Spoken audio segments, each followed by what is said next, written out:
हमने इन लोगों की उसी तरह आजमाइश की है जिस तरह बाग वालों की आजमाइश की थी, जब उन्होंने कस्में खा खा कर कहा कि सुबह होते होते हम उसका मेवा तोड़ लेंगे, और इंशाअल्लाह ना कहा।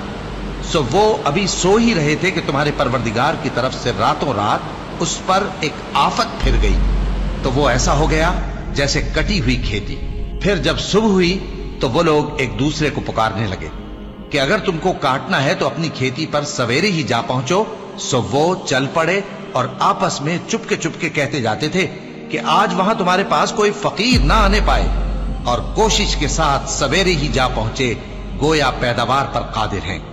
फिर जब उन्होंने बाग को देखा तो वीरान, कहने लगे कि हम रास्ता भूल गए हैं, नहीं बल्कि हम बेनसीब हो गए। एक जो उनमें समझदार था बोला, क्या मैंने तुमसे नहीं कहा था कि तुम तस्बीह क्यों नहीं करते?